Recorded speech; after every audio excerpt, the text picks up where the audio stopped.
लेकिन यहाँ पर अमेरिका में जो लंबी अवधि के बॉन्ड यील्ड में तेज बढ़ोतरी आई है, उसने फिलहाल हाल ही में बाजारों की कहीं ना कहीं चिंताएं बढ़ा दी हैं। ऐसे में ट्रेजरी ने लॉन्ग टर्म डेब्ट के बायबैक का आकार बढ़ाने का फैसला किया मनोज जी, जिससे बॉन्ड यील्ड में कुछ नरमी आई और शेयर बाजार को भी यह राहत मिली है। लेकिन अब बाजार की नजर फेडरल रिजर्व के मिनट्स पर भी है।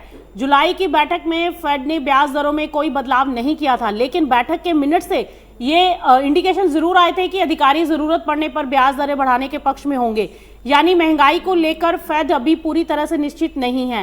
हालांकि दूसरी तरफ अगर देखें तो अमेरिका के कुछ आर्थिक आंकड़े अभी नरमी का संकेत भी दे रहे हैं। रिटेल सेल्स में गिरावट है, कंज्यूमर सेंटीमेंट भी कमजोर हुआ है।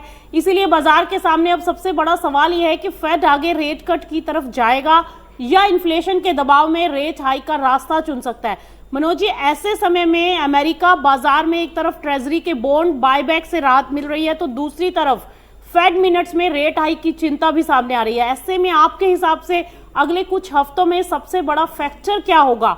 बॉन्ड यील्ड, फेड की पॉलिसी या फिर इकोनॉमिक डाटा? अमेरिकी बाजारों के लिए भी सबसे बड़ा रिस्क यहाँ पर आपको क्या दिखाई दे रहा है?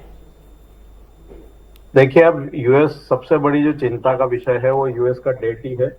और यूएस अभी जो है समस्या से बहुत जल्द बाहर निकलने वाला नहीं है। अभी तक हम देख रहे थे कि यूएस की जो इक्विटी मार्केट है वो बेहतर कर रही थी और वहां पे इकोनॉमिक आंकड़े वो भी अभी तक बेहतर आ रहे थे।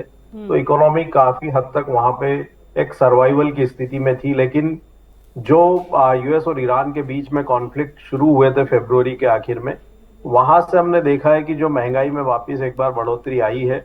दूसरा, पूरी दुनिया में एक एल नीनो का इम्पैक्ट है, तो उसके चलते ओवरऑल कमोडिटीज के जो प्राइसेस है वो अब ऊपर की तरफ आ रहे हैं।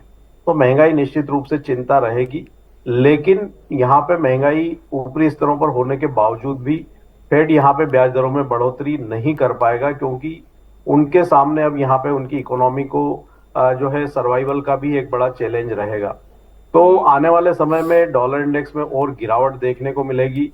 यूएस फेडरल रिजर्व वहां पे अपनी करेंसी को डीवैल्यू करना चाहेगा। बॉन्ड की यील्ड ऊपर रह सकती है, तो उसको देख करके कोई कंफ्यूजन में नहीं रहना चाहिए कि बॉन्ड यील्ड बढ़ रही है तो सोने चांदी में गिरावट आएगी। ऐसा कतई नहीं होगा। बॉन्ड की दरें अब इसलिए बढ़ेगी क्योंकि यूएस के जो बॉन्ड की जो नॉर्मली बाइंग दुनिया भर के देश अपने सुरक्षित निवेश के रूप में करते थे, अब वो उससे दूर हो रहे हैं। तो ऐसे में जब अगर वहां के बॉन्ड का कोई बायर नहीं रहेगा तो उनके यील्ड्स जो है वो बढ़ते हुए नजर आएंगे। लेकिन डॉलर में कमजोरी रहेगी, और डॉलर की जो कमजोरी है और यूएस के जो बढ़ते हुए डेट हैं, ये सारी जो चीजें हैं ये सोने और चांदी की कीमतों को लंबी अवधि में सपोर्ट करेगी। तो हमारा मानना है कि यहाँ पे सोने और चांदी के लंबी अवधि के ट्रेंड में कोई कंफ्यूजन नहीं है और आगे जो ट्रेंड है वो और फर्म होता हुआ नजर आएगा।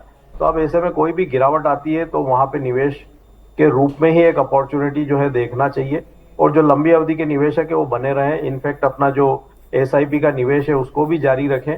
हमारा मानना है कि गोल्ड का जो सेकंड जो गोल्डन रन है, हम कह सकते हैं कि गोल्डन रन 2.0 वो अब यहाँ पे स्टार्ट हो चुका है रूपा जी, और हम नए हाईज जो है वहां पे वर्ष 2027 में फिर एक बार बनते हुए देखेंगे।